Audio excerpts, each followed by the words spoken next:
Welcome everybody to episode 7 of BAMEOTUK UK podcast on YouTube. Let's talk about today the growth and promotion and presence of affinity group networks in AHP and social work. We have a great panel to discuss this topic with us today, and I'll get to them in a moment. What I want to do is just give you a little background to affinity groups. So affinity groups began as minoritized population-based employee forums that were created in response to the racial conflict that exploded during the 1960s in America. In the 1960s, the needs of individuals to be socially connected coincided with the business goals of organizations trying to improve diversity and inclusion. It was during that time in history that affinity groups were formed. Sometimes they're called employee resource groups, and sometimes they're called profession-specific diversity groups within organizations. Now, there are many profession-specific employee groups that are quite well established, and some recently new ones forming. They are forming because there is still a struggle for belonging, equality, and equity for many groups, and they provide a place to belong, to grow presence and empower, to reclaim spaces that people have been excluded from. So that's some background information. Now I'd like to introduce you to our lovely panel who've given up their time to come and talk about this topic. So I'm going to get them to introduce themselves, and then I'm going to ask them the first question.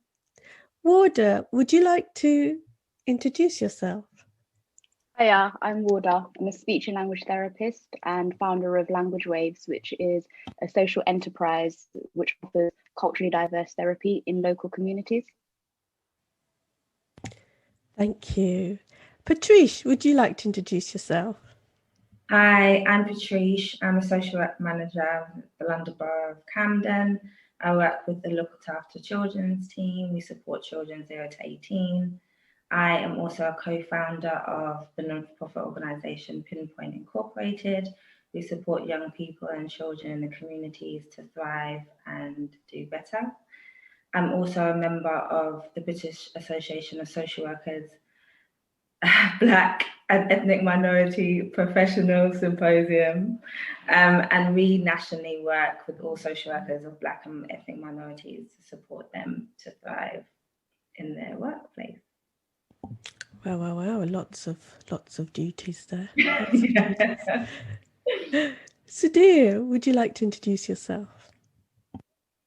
Hi, I'm Sudhir, pronouns he, him, and a gay, cisgender, able-bodied, middle-class male of South Asian heritage who grew up and studied in apartheid South Africa before coming over to the UK to work and travel.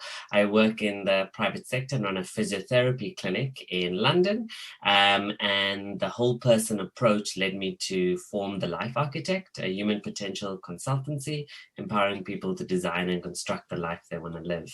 I currently have a focus on EDI, and I'm convener of the Chartered Society of Physiotherapy's LGBTQI+ network, and I'm a member of the BAME network. Well, look at those roles. Thank you, Sudhir. Andrea, over to you.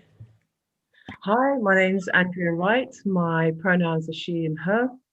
I'm a chartered physiotherapist, a somatic educator and integrative therapist. I am a member of the BAME network and also the Chartered Society of Physiotherapy's LGBTQI network, active members of both. I'm also founder and leader of a social enterprise called Black Swan, which is a wellness to work initiative working with Black people living with long-term conditions and their carers in Lambeth to improve their employability status. I'm feeling the busyness and activism in this group. And now, Kwaku, you're going to add to that. Yeah, Thank you. My name is Kwaku Ajaman. I am an occupational therapist. I'm also a co-founder or one of the founding members of the BAMEOTUK UK network. I currently work with young men in a prison setting, and also a host of an occupational therapy podcast called OT and Chill. Thank you. Thank you. I'm just impressed with the wealth of activities that's going on amongst you, and the time you're giving as well to create change for everybody. I'm actually going to introduce myself, because I was told in the last podcast we did in episode 6, I didn't introduce myself. So I will do that now. My name is Mish Ahmed Landayu. My pronouns are she, her, hers. I am an occupational therapy educator and also co-founder with Kwaku of BAME UK, a campaigning and activist network for occupational therapists racialized as BME. So welcome everybody. Thank you so much for your time. I am looking forward to this discussion. So I'm going to start off with a question. Why do you think your affinity group was formed, and what is the purpose of your affinity group? Who'd like to start with that?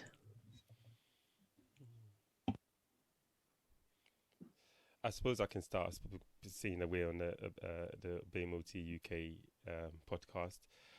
So back in last year, very early summer, late spring, the tragedy that happened in America sort of sparked a lot of emotion amongst a lot of people, not just Black people, not just Asian people, just amongst everyone in the world. There was a lot of emotion felt about it, and people were looking for the organizations that they belong to, or institutions they belong to sort of provide a voice for them, or provide some form of words of comfort for them, to feel like they weren't feeling those emotions alone.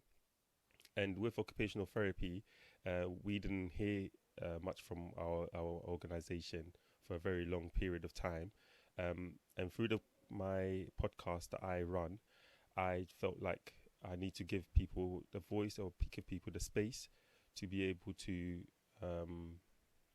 sort of share some of those emotions out. So I put together an episode talking about people's experiences and people's reactions to what happened. Following that, we did get a response from the organization, but people still didn't feel that was enough. So from there, I put out a bit of a call out to people, just to have a bit of like an informal conversation. And from then, we felt like we needed a group that would be able to be a safe space, to be able to listen to people's struggles and difficulties and challenges, and also successes, not just the negatives all the time, on the positive, and also create a network that will provide opportunities that people felt like they didn't have, or has been taken away from them, or they haven't had a look in a lot of the times in certain places. So we decided to form our network, and it was very small at the beginning, and now nearly a year on, we've grown quite big, I think, anyway. For the amount of time that we're putting in, is quite a substantial group, and there's been loads of opportunities that have arisen for people to undertake, and it just shows that a collective, when people are in a collective and sort of shouting about the same thing and trying to bring about change, there's a lot of opportunities that come out of that as well. So yeah, the group has been amazing. I mean, compared to some of the other groups that I'm aware of, we're not linked to our organization. We're quite separate from them, because we haven't felt like they've reached out enough to us, or they've supported us as much as they could have supported us. But that's absolutely fine, that everyone's got their own agendas, but we're just going to carry on and trying to assist each other as much as possible. Thank you. That was a really good explanation about BAMEOTUK. Who'd like to go next? I can go next. So for me, I guess it's a few different groups that I'm in, but I'll talk about two of the main things. So I guess the first one is BASWA. BASWA is the British Association of Social Workers. It's a large group, and we also have a union for social workers. So Wayne Reed from BASWA felt like it was necessary for a space to be created at the back of the tragedy of George Floyd, and the recognition that that was getting from all people worldwide definitely, I think, gave Black people and other ethnic minorities a bit of power, as you say, to kind of push for more things to happen for us. So the Black and ethnic minority professional symposium was formed at the back of that to bring Black social workers together. So it's a very small closed group of social workers who are working really hard to challenge legislation and policy and really put Black social workers, but also our children and families at the forefront of our practice to try and challenge a lot of the racist practice and mindset. So we are delivering training nationally. We are writing documents that we can use in our practice. We have written quite a few articles and challenging, I guess, governments to think a little bit differently, local authorities to think a little bit differently. And then aside from that, in Camden, children's services and adult services, to be fair, we're definitely pushing for Black people to have safe spaces. So recently I have set up a large safe space for the service across the service of children's services to allow Black people to have a space to think about what action do we need to push forward. Camden have a Black workers group formed that they've been running successfully for about 50 years. Very active in the 80s, very active in the 90s. But I think recently Black people are feeling that there's been a regression where we've been, as much as at this moment, there's this surge of feeling like there's definitely some change happening. But historically, we were probably achieving some of these things already. So a few different pockets of people are trying to think creatively about how do we get back there, but how do we also sustain that mindfulness really for Black people and allies to continue to make safe spaces for us, and not just in a closed group, but wherever we go, you know, whoever we're around. So yeah, in Camden, we're doing a lot of different things to try and push for that at the moment. Thank you, thank you. Wardah, I think you were trying to come in. Yeah, I think for me, Language Wave started very organically. It was something that I had been thinking about over the years when I worked in the NHS as a speech and language therapist, and then in private practice. I could kind of see that the service delivery model that we had for people from ethnic minority backgrounds just wasn't working. And it was kind of difficult at times to discuss that with my colleagues and say, well, we're ticking boxes, but we know it's not working. So what's the point of what we're doing? And I guess that sometimes when you start off in a junior position and you have these big questions, you can kind of hit a wall.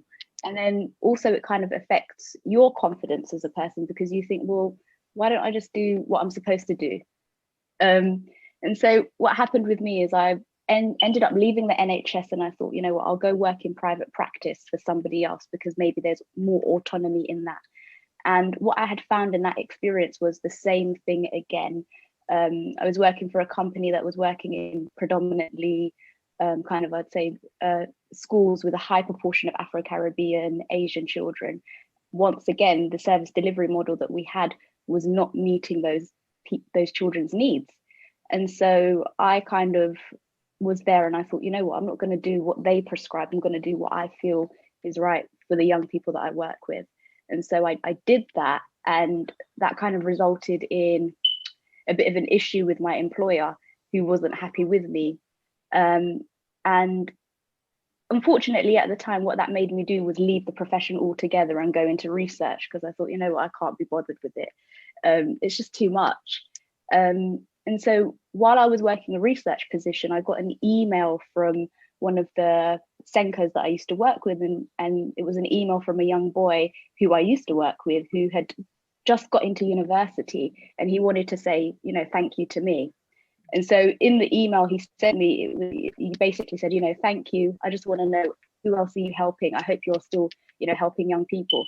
And I had to go back to him and say, no, I've left the profession. I'm not, you know, I'm done with that. And it was, you know, kind of like a really full circle moment where he said to me, well, why don't you just do it yourself? And I was like, oh, what, do it myself? How do I do it myself? What am I supposed to do?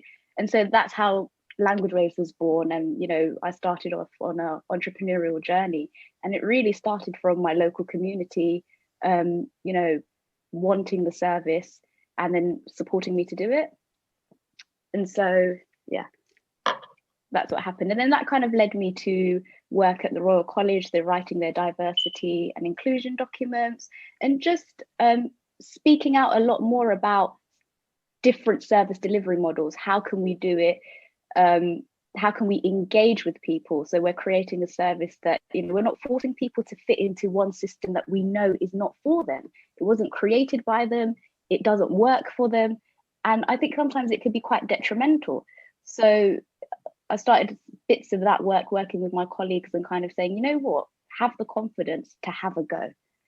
And if you see something doesn't work, all you can do is try and change it. There's no point ticking a box, because you know what, that's just a waste of time. Yes, truth. Thank you, Wardah. Thank you. Andrea? Yeah, it's really interesting to listen to each of you so far, because it sounds like your movements have developed really recently in events of 2020. And what I think stands out about the CSP is that we've had our BAME network for, I was trying to find out the exact sort of numbers. I think we might have had it for, I don't know, 20 years or maybe 20 years a year. 25 years. 25 years, right? Maybe, or even 20 years. I was trying to find this out, and it was really started off with Dr. Melrose Stewart, who's quite a prominent and senior member of the CSP, who was also a co-opted member of the council. And she started it off with a handful of members, really, at that time. And it's grown steadily since then. I was just looking at the numbers. So we have nearly 1,000 members who are part of the BAME network in terms of our ICSP account, CSP being a Charter Society of Physiotherapy. And we have an active WhatsApp group, which is about 140 members. But it's very interesting because even though we do have quite large numbers, I think one of the things that is clear is the amount of engagement that people are willing to participate, and in the way in which we engage.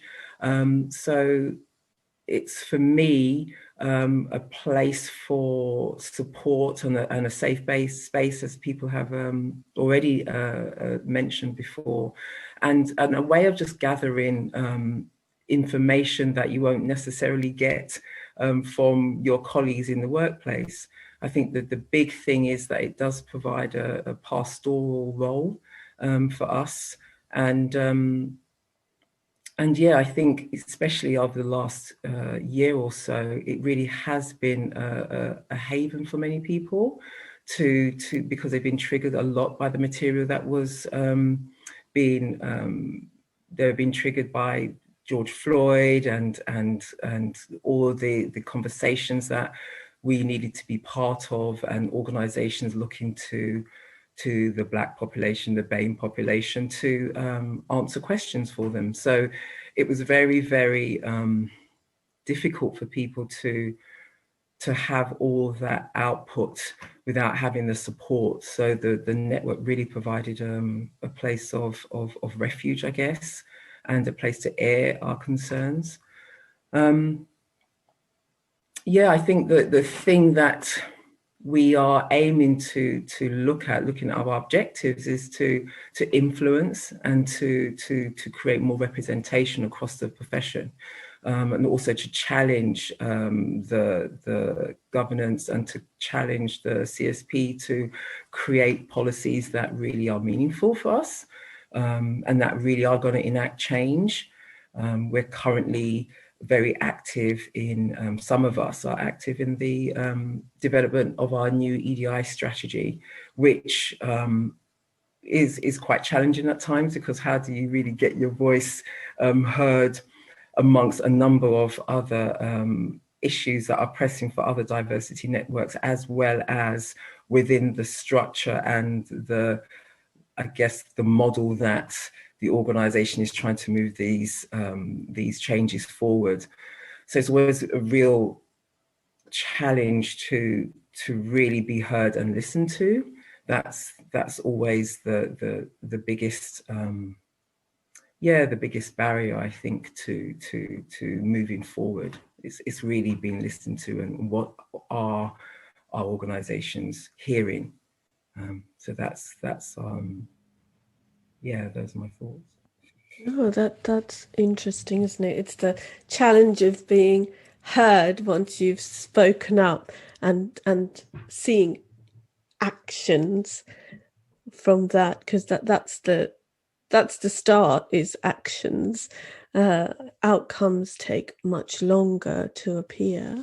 Results take longer to appear. But I was just thinking, CSP BAME is 25 years, but Patriche, social work groups have been around for a while as well, haven't they? Yeah, so there's different organisations, such as the British Association of Social Work, Social Work England. So there are different associations. In terms of having a space for Black social workers, not so much. But BASWA are very active in terms of making safe spaces, creating safe spaces for different groups of people, different minorities, and are very good at supporting social workers to be creative in addressing the needs of their particular groups. And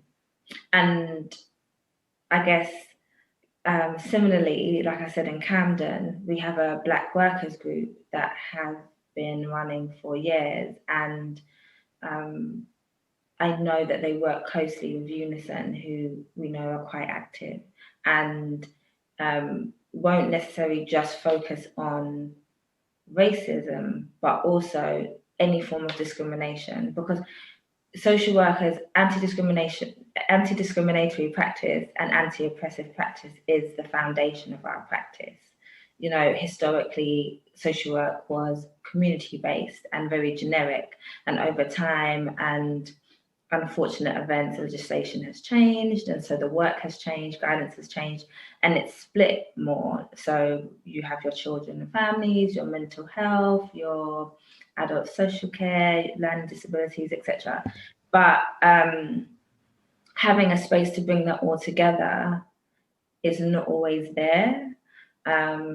So I know for sure with the BPS, we have social workers in all different areas that I guess we're all very active. It's a small closed group, about 15 of us, but we're all very active in our individual areas. So when we come together, we're creating change for social work as a whole. And similarly to what Andrea was saying, definitely wanting to come together in these groups to be very action focused and solution focused, but having the actions come into play later on, definitely that takes time. For example, on the flip side of me creating this Black safe space in children's services, I've also created a practice space where all practitioners have to attend, or would like, if they want to attend, they have to. I'd like it to be mandatory. I'm not sure if it can be, but with a real focus of challenging the self, because we bring the self into our work, as we know, and then coupled with that, thinking about how the self impacts children and families, and how people are impacting their colleagues, and how to be mindful for their colleagues, which is focused more for non-Black social workers or white social workers. I think your commentary kind of is a nice connection to Sudhir, in that, it is anti-racism, but it's anti-discrimination, anti-oppression. These are what the groups are involved in. But I'm just going to bring Sudhir in and his affinity group. Hi, thanks, Mish. So picking up what Andrea said, the Chartered Society of Physiotherapy's diversity networks have been around for a while, so predating a lot of the kind of big social stuff that has changed in a recent time. But I think what's interesting is I have never found them and I never joined them. And I think that's an interesting reflection of my journey and maybe it wasn't safe for me. So that's one thing I identify in myself.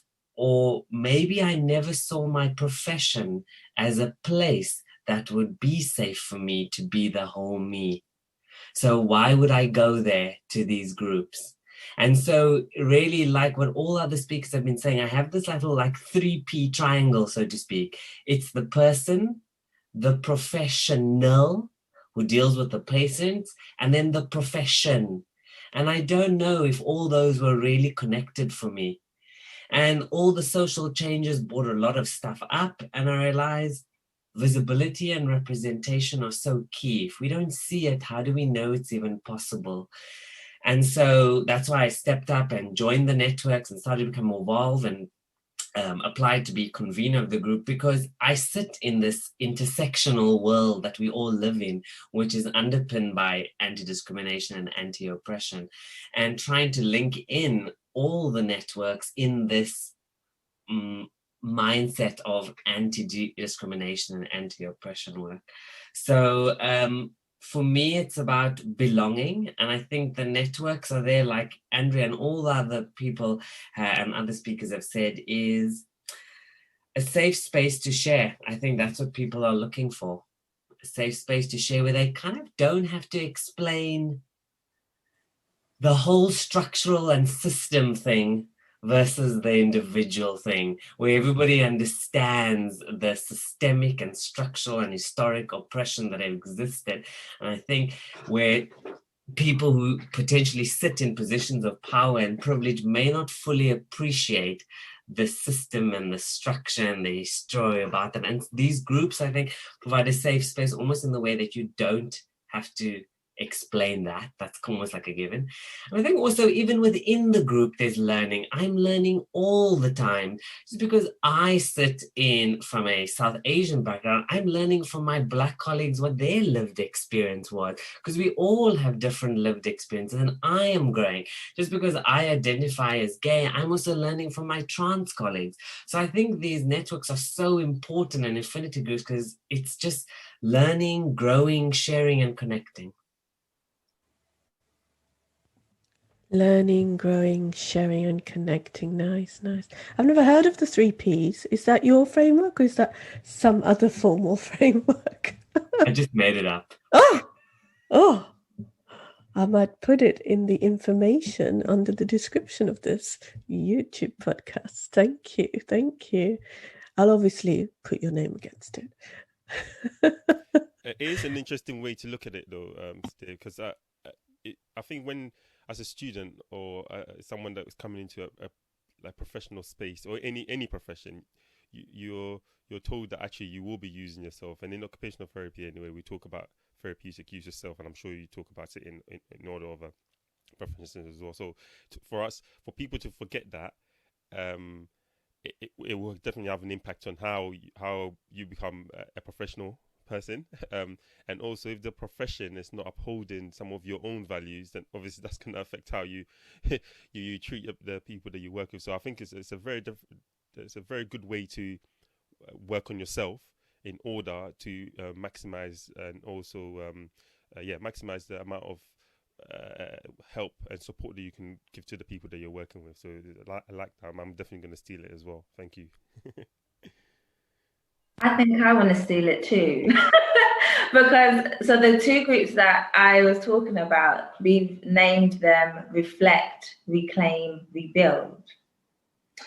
And it feels so powerful when I say it every time, but that the 3 Ps just fit so beautifully with that. I think I'm gonna steal it too, please, and use that with that Reflect, Reclaim, Rebuild, thinking about that triangle. Yeah. And where did that one come from? The 3 Rs.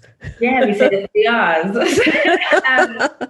So we, like I said, we were just thinking we definitely want a space for both black professionals, but all professionals, to be able to reflect on the self and how that crosses over in the professional and our communities, but then also to reclaim it as us and then rebuild what we have, because what we have isn't working. Like Wardah was saying, it's not working. People are being discriminated, people are being oppressed, and actually this is our foundation to our practice. How is this not working? Something needs to be rebuilt here. Yeah. Can I just say, what I find really interesting is kind of like the OT profession and physiotherapists seem to be kind of ahead of us in speech and language therapy when it comes to these affinity groups. Because I think about 2 years ago, when I was looking into kind of like a membership group for Black speech and language therapists, nothing existed, and the nearest thing I got was a group of speech and language pathologists over in America. So that was the group that I was kind of connected with, because they were much further ahead of us. And so I mean, I think even till now, really, I know that there are kind of groups springing up, but it's not to that level, if that makes any sense. Sorry, Wardah. I just want to ask you about speech and language therapists of colour. Are you part of that group? Is that something? No, I'm not. No, I'm not part of that group. I don't know too much about it, but in terms of kind of like the work that I'm hearing your groups and your organizations are doing, I don't think it's kind of the same thing. I think that I don't want to speak about it when I don't know too much, but I think it's a lot more about representation. So just kind of getting stories of speech and language therapists from different backgrounds out there. I don't know if it's so much kind of that kind of lobbying and writing of documents and to that level. I guess it's where each group is in their journey. I think Quaker can speak about BAMEOTUK UK, but we just really pushed because we knew it was a brick wall. It was a thick brick wall and a thick brick ceiling, not even a glass ceiling. And we thought, if we're we need to speak up, and we need collaborative conversations and not confrontation. But Wardah, we've had quite a few conversations one-on-one. I love our conversations because I get so much inspiration from you, and that takes me to different actions actually. And I wonder if you could tell us about what you talked about not being an entrepreneur but being an entrepreneur. And I think it's about, and it will link to affinity groups. Do you remember that conversation we had? Yeah. I think for me, my journey has been much of to do what I want to do to serve the community that I want to serve. I have to break off and do my own thing. And I know that for a lot of people in certain professions, that's not an option for them. People have lives to lead, people need to get their paycheck monthly, regularly, and people have systems to follow. So I was kind of talking about the idea of intrapreneurship is you can be in the NHS and you can be doing all this good work in terms of being entrepreneurial with the new systems that you can create or the new ways of doing things, and kind of, does that make any sense? So instead of you get your set specified job specification, I think that you have scope to be that entrepreneur and say, actually, I'm seeing a bunch of clients that are presenting in this way. I've been told that this is what I must do.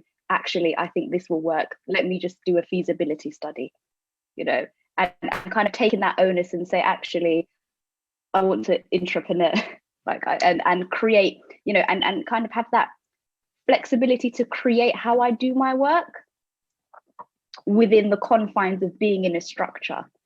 Because I think the thing that we talked about is structures are there for a reason, and they're hard to break, because once you get through one wall, there's another one, there's a bunch of stairs, you're never going to get there. So what you need to do is almost kind of create these systems yourself with your colleagues, and have those discussions, and kind of get that movement in there. And I think that there's a lot of scope to do that in the NHS, because I know there's a lot of people that are incredibly talented and just need that kind of shift of mind frame or mindset. What do you think, folks, in relation to that, as affinity groups being entrepreneurs, sort of coming in to the system and chipping and kind of bending those structures to enable different thinking, different actions? What do you think? I think the difficulty is that these systems and structures have been in place for a very long time, and when they were being put into place, the people that were doing it, as much as they would have said in their minds and in groups that they were doing it for everybody, they would have done it towards themselves, if it makes sense. When we talk about human behavior, all humans are generally quite selfish. Like, we have to be generally quite selfish, because we've got to look after self and family. So when these structures were being built and made, I didn't consider some of these complexities that we're experiencing now in terms of all the different types of people that we serve in the communities. And these structures and these people that have made it are either long gone, or the culture of let's keep it the same is carried on. But I totally understand where what is coming from. I think it's very important that when you recognize that something is not working in your profession or your workplace, that you're able to speak to other people, and because most of the time they have very similar experiences, that it's not working, but I'm just doing it because I need to get paid, type of thing. I'm not gonna disturb the status quo. I just need to get my pay. But it's very important that people can get together, and that's when affinity groups arise, for starters, or just even 2 or 3 people get together and make different ways of working, but coming out with the same outcome.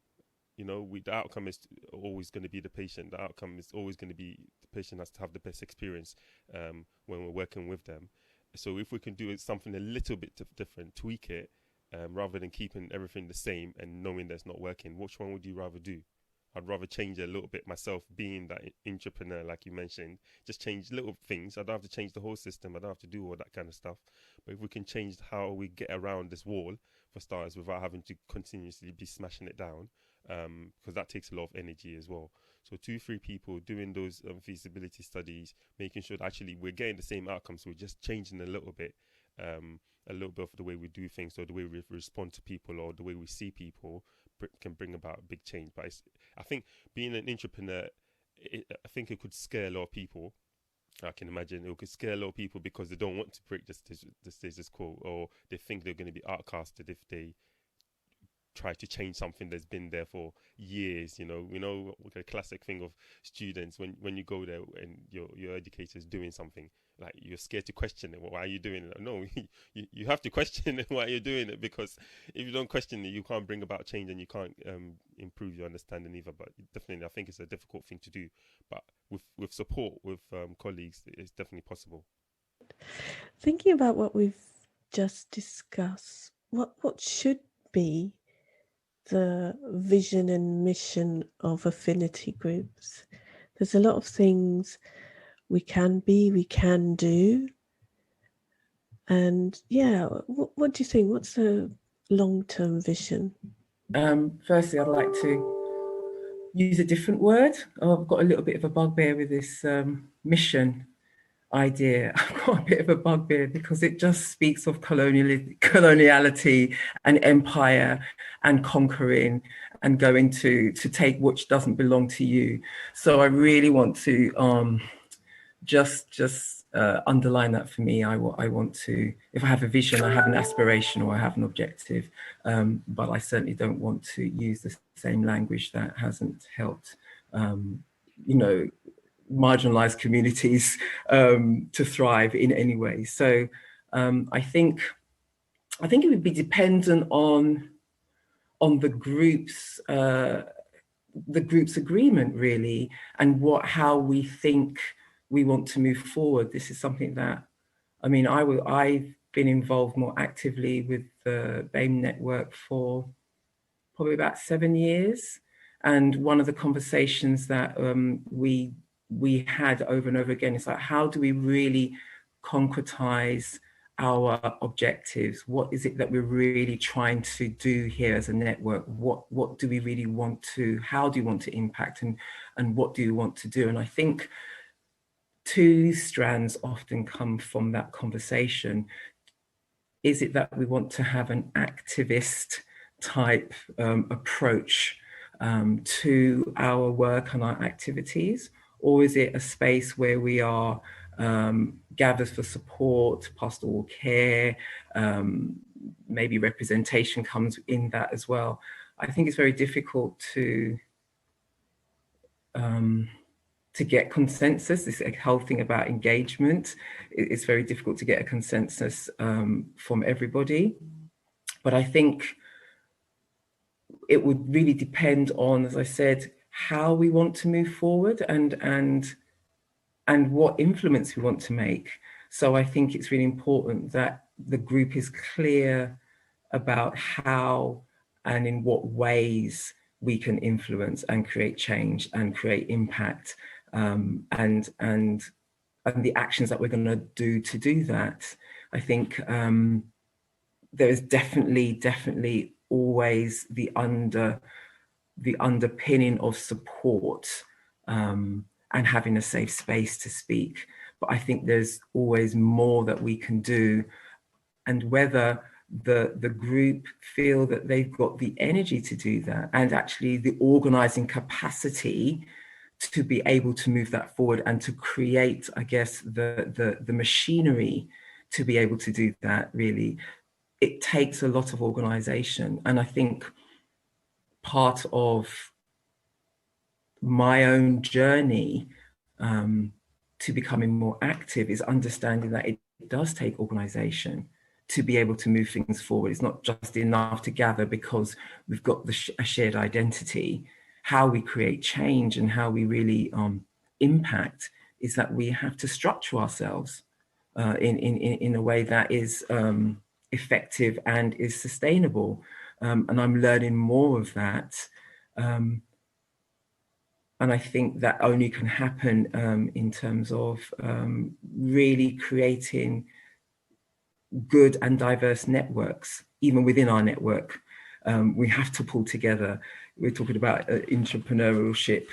It's often quite difficult because you're working maybe as a sole individual in an organization, and the burden that you see and have to carry to move this work forward, because nobody's moving it forward for you. Because as Kwaiko said,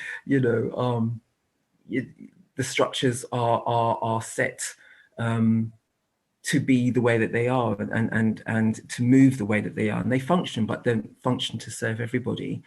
So I think in terms of our affinity groups, how do we create bonds even within our groups, because there are intersections or identities even within our BAME networks or our other networks. So how do we really hold our intersections and differences within a common goal, with a common vision? And for me, I would like to and am stepping more into an activism approach to my work within the CSP. I think it's pressing. That's my own desire, but I think we really need to tighten our reins and become more organized in that way. That's what I would like to see, I think.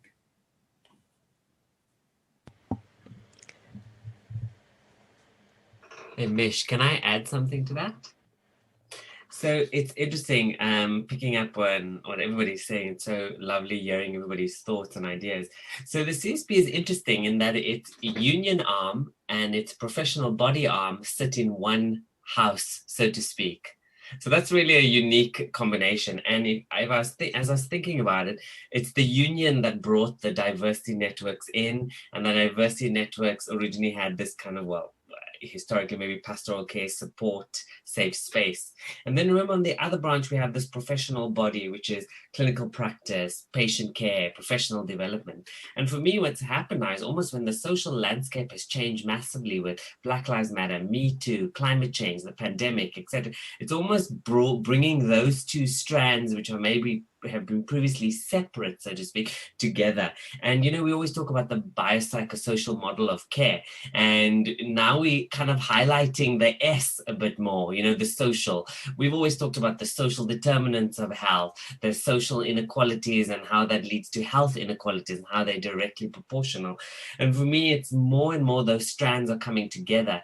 And going back to entrepreneurship and all these things, it's almost that our lived experience has rich material because we've experienced poor healthcare, poor being the recipient of the very service that maybe we deliver or part of. We've experienced another facet of healthcare, so to speak. So I think there's rich material and how we can improve and make services better for clients and patients. And yet at the same time, we hit barriers on either on thinking, just on an ideological level, or in a process level, because people necessarily in power and decision making with the resource don't have that lived experience, so they can't see why it would be benefit to do something this way for this section of a population. And so that forces many potential people to go work in the private sector, where they're even less supported, more vulnerable, more alone and at ease and unsupported by a big organization with structure and stewards and reps and a whole employee, you know, union kind of setting. So they go into the private sector because they can be free and they can do these projects that they know in their heart are going to make a difference, but couldn't work in a bigger organization. Interesting.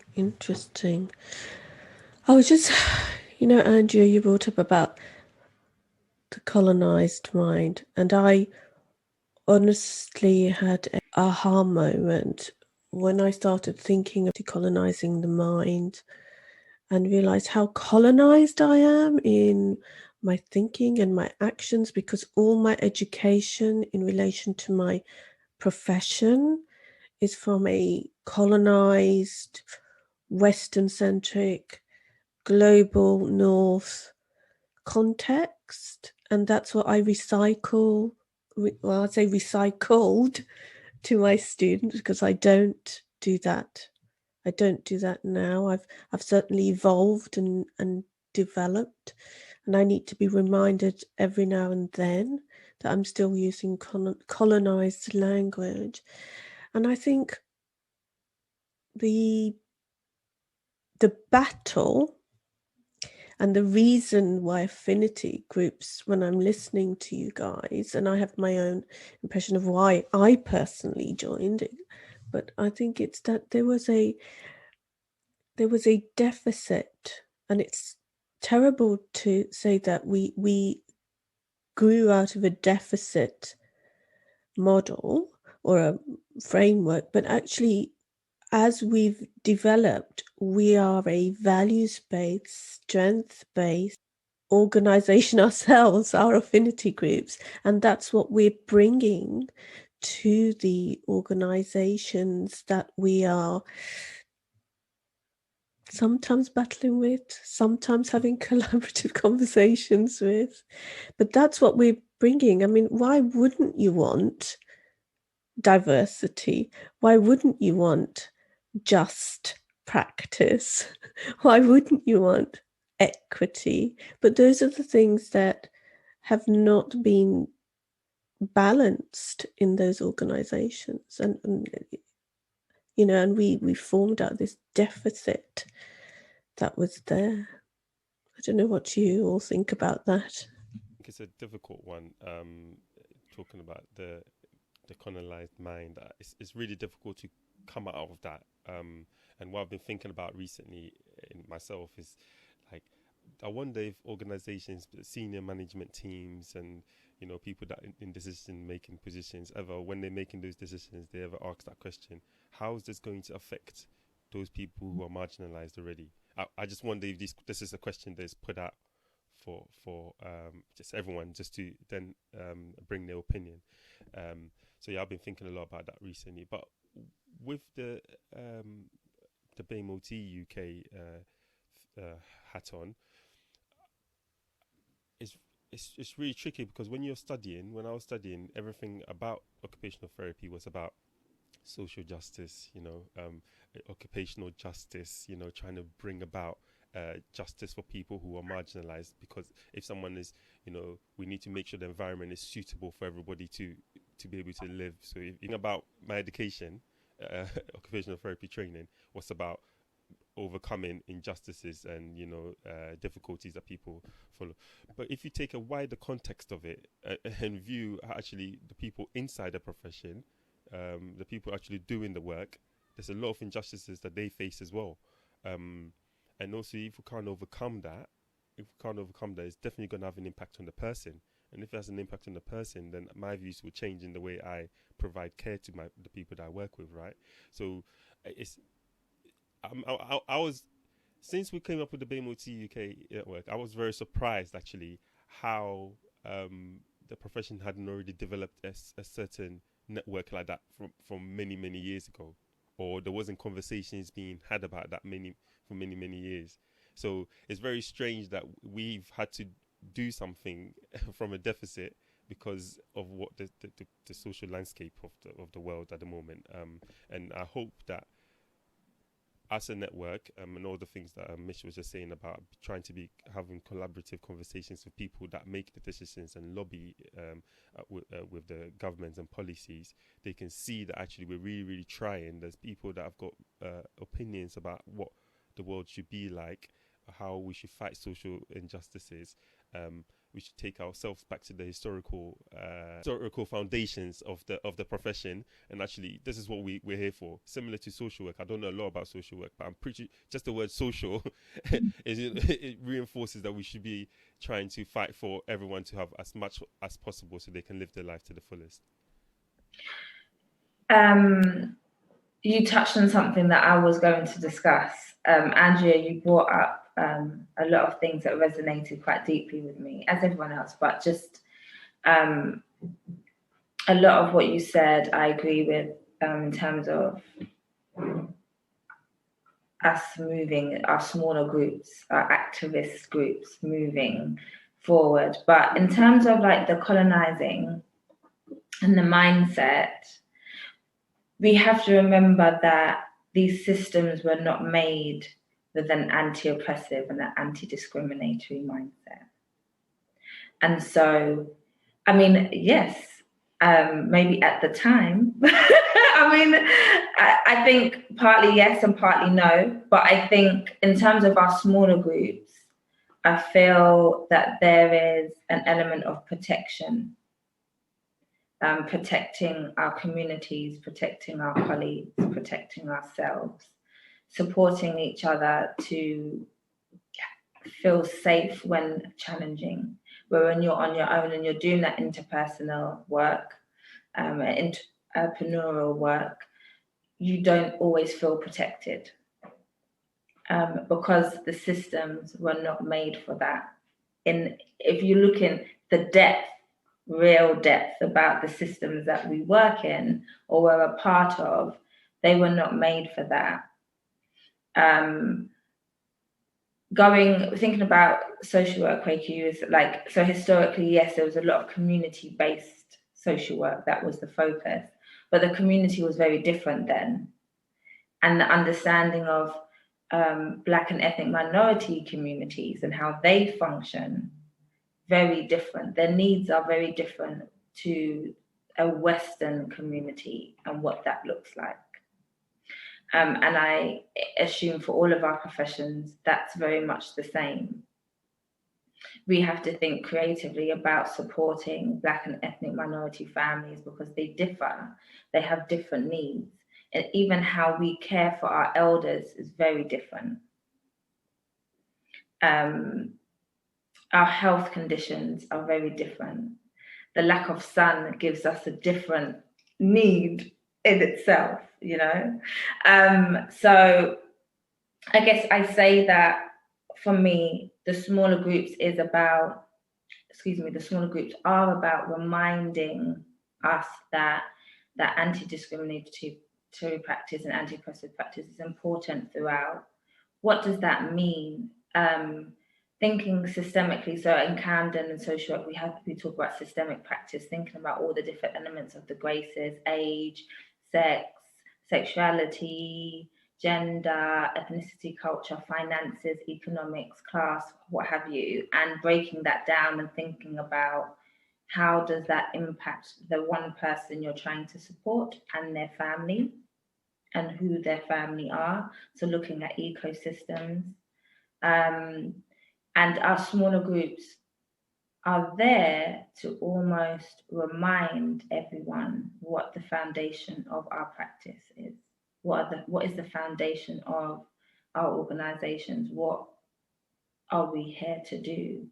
Challenging people, ensuring that people are autonomous, ensuring that people are responsible. Really basic things I'm mentioning, of course, but just tied into a lot of what you were saying, Andrea, coupled with that for me, is just going back to those basic things and actually just being an example, holding people accountable to ensure that actually, are you supporting your colleagues how you should be? Are you supporting children and family how you should be? And if not, actually, if you are practicing in a racial way, in a discriminatory way, in an oppressive way, what are the consequences for you? Why am I having to worry about the consequences that I may experience in challenging you to practice in a way that is focused on the community? Why is there no consequence for you who are unable to fulfill the duties that you have in your profession? And thinking about the 3 Ps again, actually, as a person, should you be a professional in that profession if you are unable to really focus on those foundations? Yeah. Thank you, Patriche. What a good way to think about affinity groups. It's reminding organizations that they should be inclusive. They should be thinking about how to work with diverse populations. And it's not about them working differently with us, it's working justly with us, I think, and working, if you're an organization that's saying you're person-centered, and person-centered is about the whole organization organizing its practice, policies, processes, care pathways, metrics to reflect that they are anti-discriminatory, anti-oppressive, working inclusively, and then able to work within diversity without it being something special they have to do. It is just they have to do that. I think it's also about understanding the different elements of the individual's life. Like one part is challenging the oppressive thoughts, oppressive behaviors, but it's actually, so for me, in Camden, we have, I think it's for every one white child that's in care, there's 3.9 Black children or ethnic minority children that are in care, I want to say it's actually Black Caribbean and Black African, and they do not make up a large part of the community in Camden at all. It's extremely disproportionate, and mindful that there's a lot of asylum unaccompanied minors as well, asylum seeking unaccompanied minor children. So I have to be mindful of that. So it's not just about challenging, oh, I'm being stereotypical here in my practice. It's actually about understanding and addressing the need for that family, right? And the reality is there are practitioners that are just not doing that, and that is a basic. And our groups are there to actually remind, hey, you ain't doing this. This is what you're meant to do. Wardah, you've been doing quite a bit of this on your own. Do you think it's and you've been working with the Royal College of Speech and Language Therapists. How have you what have you been doing, and do you see some kind of change or ripples of anything? I think the big thing for me is any membership organization that I'm giving money to be to be a member of, and all of that kind of stuff. I never ever want to feel in a position where, because I want to do work that is about diversity and inclusion, I have to do it for free. So my whole thing is, it's really great when an organization has the Black Lives Matter statement on their website and is starting to do some internal work and reaching out to people. But at the same time, it's like, you need to kind of put your money behind it as well. And I know membership organizations, they're not flush with the cash, they don't have a lot. But for me, part of saying that you have a statement and that you're dedicated to making change in a particular way, and then you don't put any money behind it, for me, that lets me kind of know, how serious are you? Because then what that kind of does is, people like me, people like you, other individuals, we're working overtime to try and make a change that should just be there.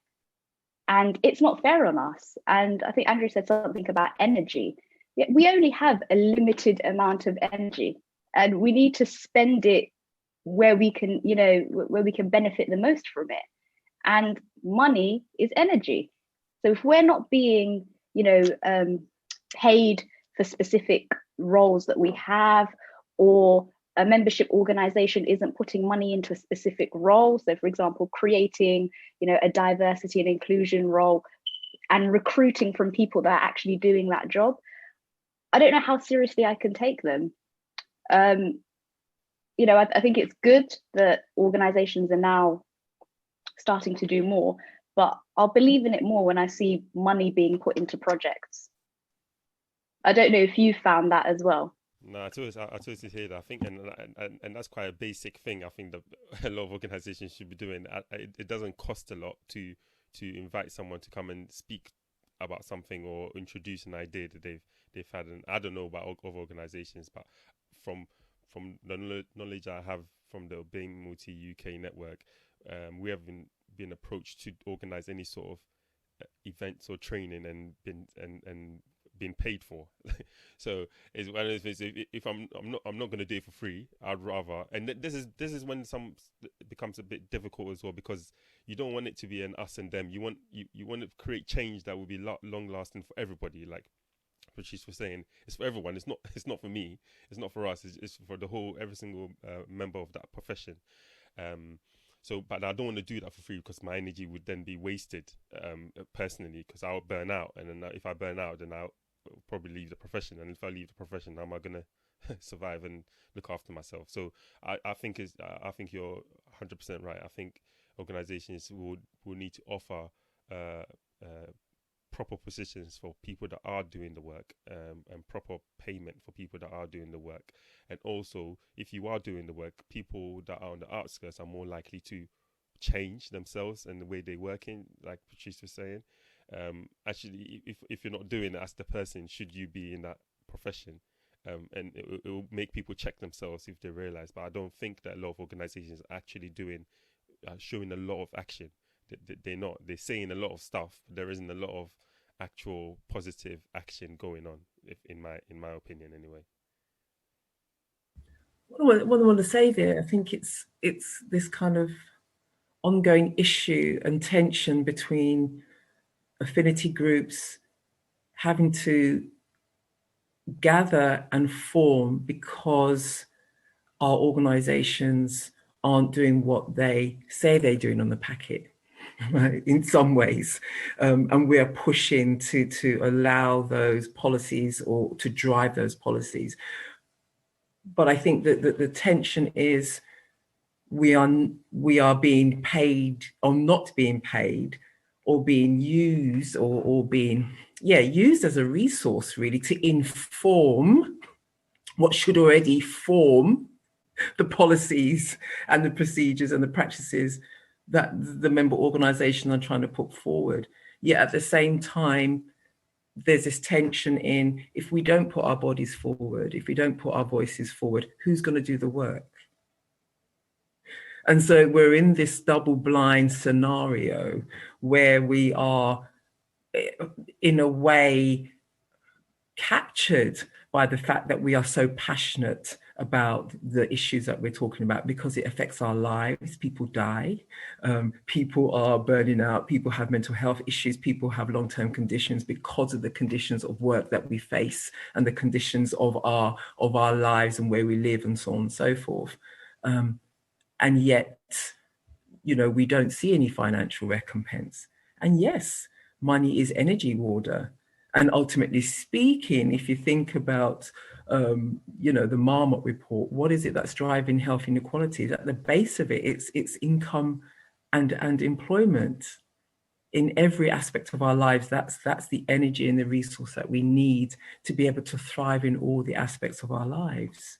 So I wish I would envision that our organizations would really take us seriously and not using us as internal consultancies, as I think, Sudhir has mentioned before in conversation, that they're using us as free internal consultants to kind of drive and to push and to give them information. But it's a very difficult position because we find if we don't do it and we don't speak up, then nobody else is going to speak up for us.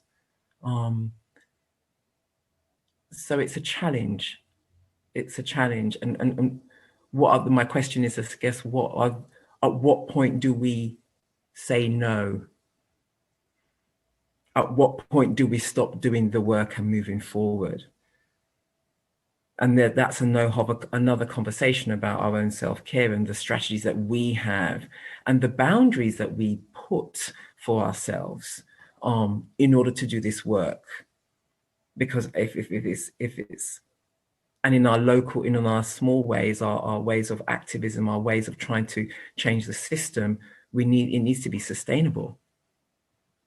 And so what systems do we have in place to and resources and recourse to say no and hold it as well, i.e.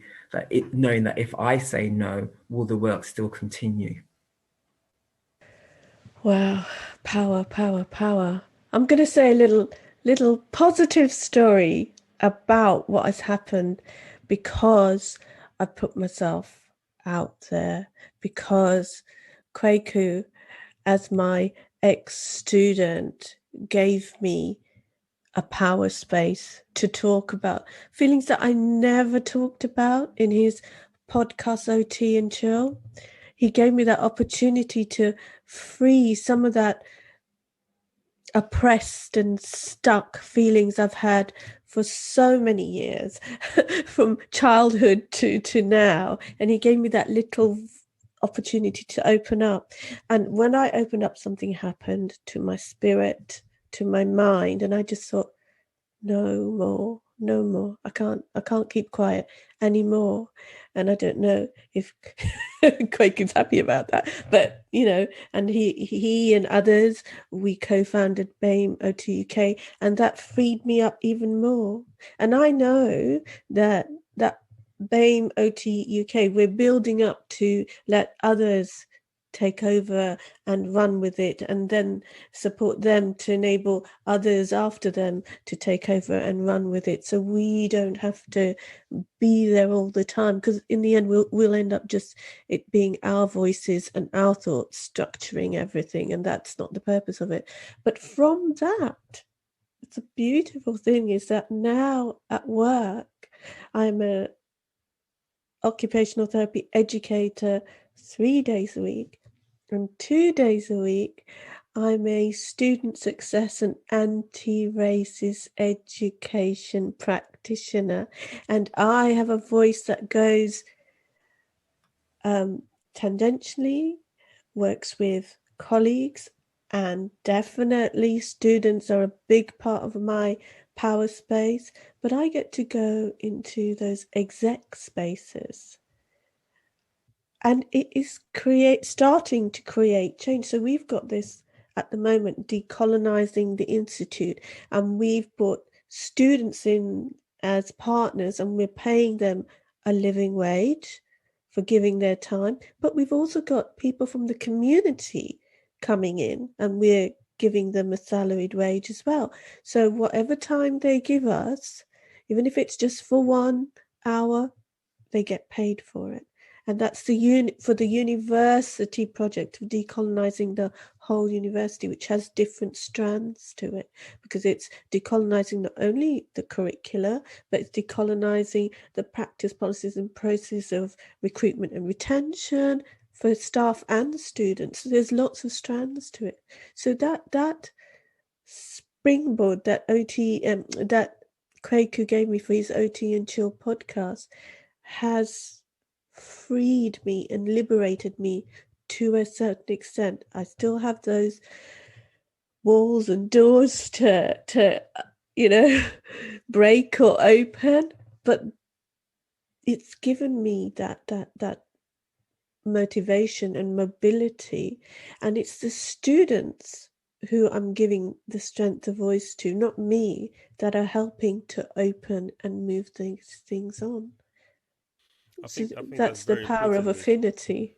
Congratulations to you, Mish. That's amazing, and that's one way of people supporting each other, right? Because I know there's in the networks, all the different networks everyone's part of, there's people that are really waiting. They're on the edge to bring about change and to help people change. At the same time, again, we'll go back to that money's energy. I'm not going to stop doing what I'm doing right now because I need to look after myself and my family. But actually, if you give me the opportunity to do this kind of work, similar to what Mish is doing, I will be able to do it, and I will be able to encourage people to come along the journey and bring about change, which empowers everybody, not just the Black and Asian and minoritized ethnicities. It's for everyone. It is literally for everyone, because there are people who face a lot of discrimination who are not Black either, or Asian or minoritized. But at the same time, if we can help change one aspect of something, it's going to have repercussions for everyone else down the line. Mish, I love your story because it's bringing up intergenerationality for me, in the sense that I think of what my predecessors, parents, grandparents, and ancestors, what they did. And I love your story because the money energy thing, you are changing now in the very project you're doing for the next generation, which is really interesting, of students. So yeah, it just triggered my thinking around intergenerationality and how we at this level might be not only thinking short vision, but also long vision in the projects, ideas, and things we're doing. What are we changing for the next generation of students and professionals are coming, so they don't have to deal with the tension? I mean, I can only imagine what our ancestors, grandparents, predecessors had tensions they were fighting, and now we've got our money, tension, energy, and now I wonder how we can change that for the students going forward. Yes, it's lovely, because I wanted to come in and say, go Mish, go on. You're telling me about your 2-day activism work right in the heart of it. And it's making me think about legacy. What legacies are we leaving? And I want to give a nod to the CSP. I had been a member of the BAME network for when I first started, but I was a silent member, and that was as much a story about my Black consciousness, the growth of my Black consciousness, and how much I wanted to be visible. I kind of wanted to be part of it, but I didn't want to be too visible, right? So it's interesting, when I decided for a number of reasons to become more active, that legacy was there for me to step into it and then to find my voice in community. So I think that there is something about, you know, the work that we're doing, as you're saying, Sudhir, how is it that we can form a structure, form an energy of thought, form something that allows others to step in when they're ready to step in, when they're on their journey, when they feel they want to have a voice, when they feel that they need support, they can come into a structure and something that's formed that can hopefully serve them in some way, and they can contribute and bring their voice to add to it. What I'm going to do is just going to ask you one more little question, and then I'm going to summarize, because we've been talking for a little while now, folks.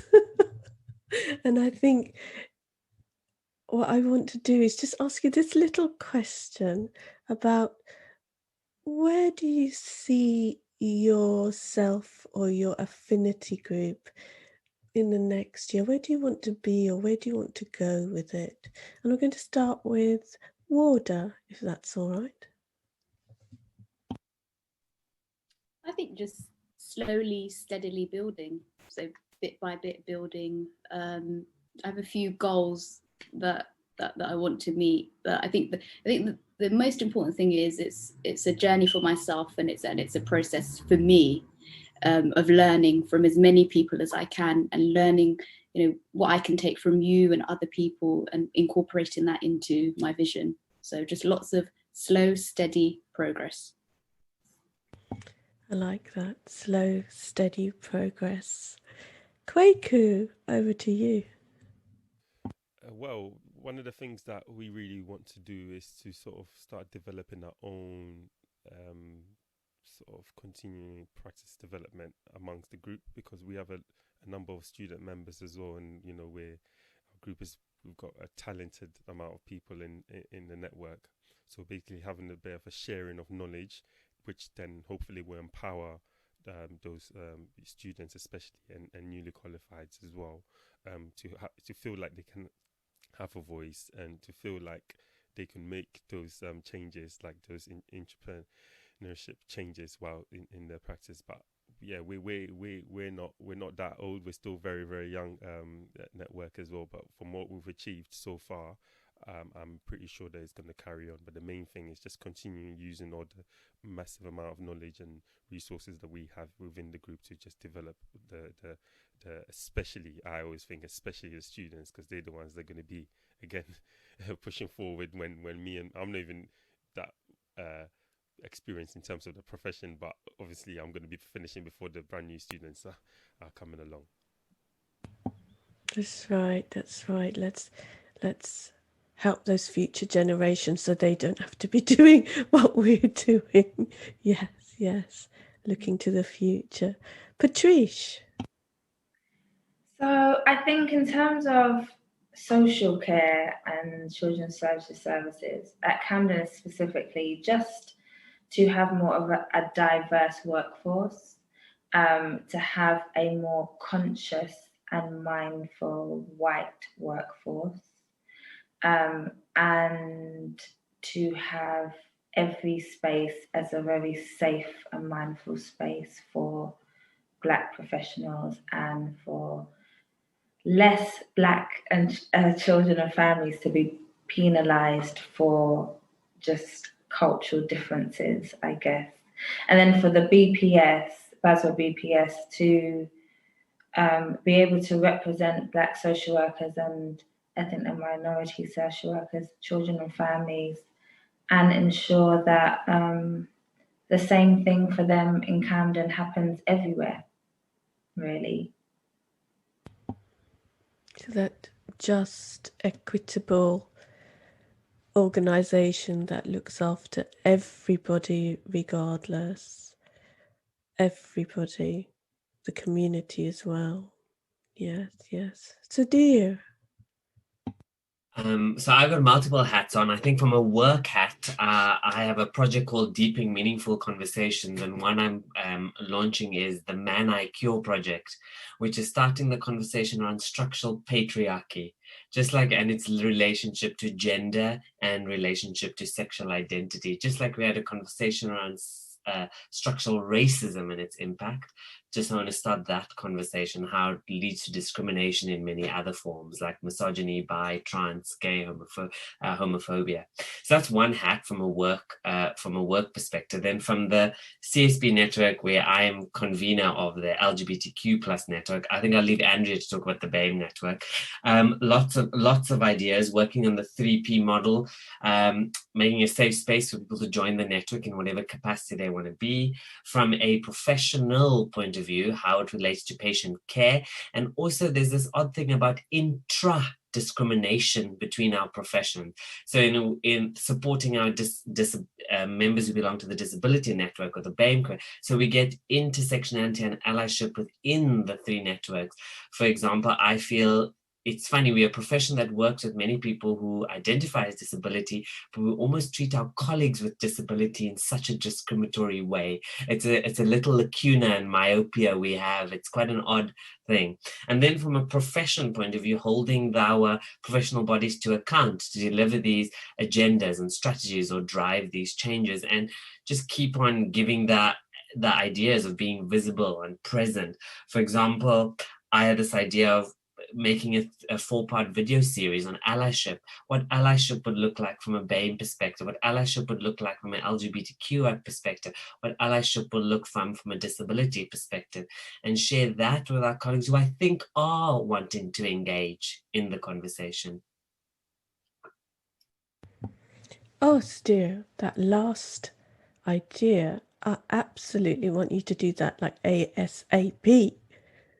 Such a good idea, because it is, these social constructed terms are multifaceted, and they are full of people of different experiences within them, living them and doing that. It'd be so good to hear about it, because people are still not clear about what is allyship. They have a sense of it, but they don't really have the kind of a deeper understanding of it from these different perspectives. So yes, go. Andrea, over to you. Yeah, just picking up from what Sudhir had said, I think I would love to, well, it's part of my own project to understand how to organize voice and to organize collectively a common purpose within our BAME network, and to work really hard to get as much engagement as we possibly can. But I think as I'm on my journey, my own sort of personal and professional journey, I'm moving much towards a justice model. So one of the ideas, or one of the things that Sudhir had talked about was the idea about intersectionality. And I think we can lose ourselves when we start to split ourselves in terms of I am Black, I am queer, I am this, I am that, I'm all of them. How do I hold all of these things and move towards a common goal of equity? And I'm interested in, I guess, forming more collaborative links with our diversity networks in our profession. And one of the things that I've been part of to lead is our first intersectional EDI a group. So we've had joint network meetings, but in response to the EDI strategy, one of the things I called for with others is to come together and form where our commonalities are and how do we move forward as one voice, yet at the same time understand the particularities of our individual identities that really mean something for us? How do we begin to address the general culture of harm which racism is? So when we talk about anti-racism, we're not just talking about Black minoritized bodies, we're talking more broadly about a system that harms individuals. So when we adapt to anti-racist, we're not just talking about Black and brown bodies. No, we're talking about disrupting systems of harm. Yeah. So if you can harm a Black body, you can harm any other body, whether it's disabled, whether it's queer, whether it's non-binary. And I think for me, I'm driven to really find ways to form those bonds between the networks so we can find a more powerful voice, a collective voice to move forward, yet at the same time understand our individual differences and needs that are each of our identities to bring. So yeah, I think I listened to Peter Thatchell in the webinar recently, and I asked the question, how do we keep our individual causes at the forefront of our work and our activism at the same time without, and have a unified voice towards justice, but without splitting and causing disruption in those movements. One of the things he said, which was really, really helpful, was that we're sharing an understanding from other movements, from other forms and other groups of activism. And the other thing he said, I've just written in here, that we're listening and learning from other movements and getting perspectives from different groups. So I think, and we don't know all the answers, we don't have all the answers. So by listening and by participating and sharing our experiences across these different organizations and movements, we can share a common energy and a thread to move forward. So this is my position. This is where I am at the moment. Wow, it's that duty to do no harm and the power in the collective to kind of disrupt that as well. Yeah, yes. No, go on, Patriche, go on. That was so powerful. It was so powerful. Mish, that for me, hearing that question is something that I've been thinking about myself recently, because when so quickly I had I was in a training the other day. It was an anti-racist training, and there was a white lesbian lady, and she had expressed some frustrations about, she referred to herself as being gay, and some frustrations around her experiences. And it wasn't well received at that time because we'd been in this training that was very, very heavy, and people were exhausted. Black people were very exhausted. And there was a back and forth in the chat, and I could really see that she needed to be, her trauma needed to be understood and acknowledged, but it just wasn't happening. People couldn't do it at that time because they were just they were re-traumatized themselves in this training. And I was asking myself, how do I, because I said to myself at that time, I'm too tired to think about someone else. And how do I myself be respectful, even though I'm learning and I'm understanding, I'm so open, but how do I be respectful to other people's journeys, especially when I know if you are Black and or ethnic minority and you are gay and then you are Muslim on top of that, etc., the multi-layers are just, Black people are never discriminated for just being Black. Like, I'm never discriminated for being a woman, always as a Black woman. Yeah, so it's always Black and gay, or Black and trans, or Black and Muslim, or Black disabled and Muslim, right?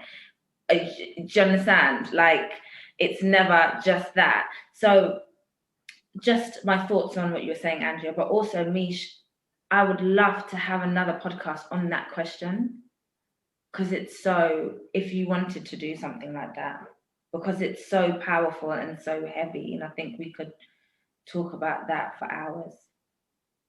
Sorry, I just want to say that quickly at the back of, not so quickly, but I'm always up for any more podcasts.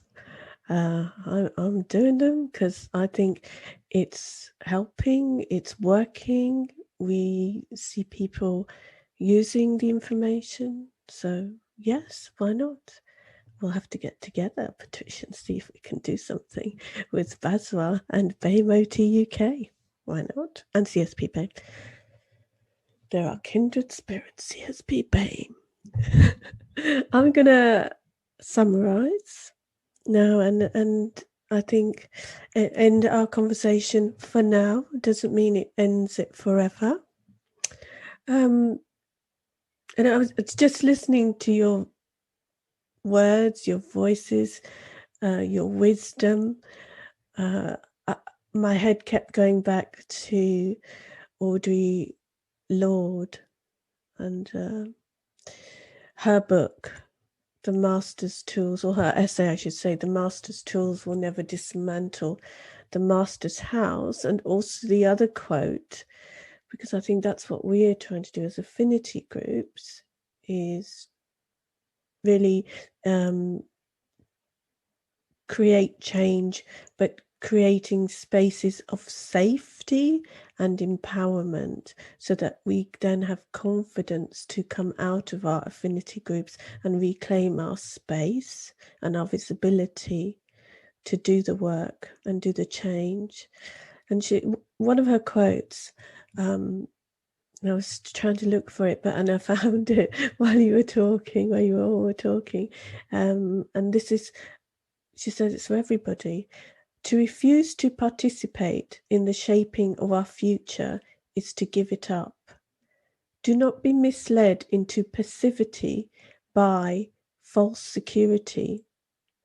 That is, they don't mean me. Or by despair. That is, there is nothing we can do. Each of us must find our work and do it our way.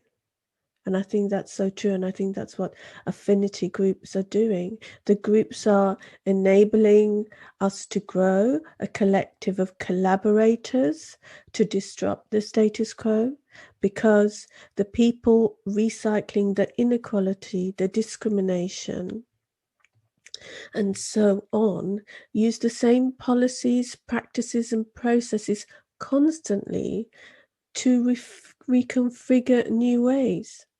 Hence, change has been limited of what we've seen, or in some areas lacking, as some of you pointed out, because you can't use the same thing to do new stuff and expect a new answer.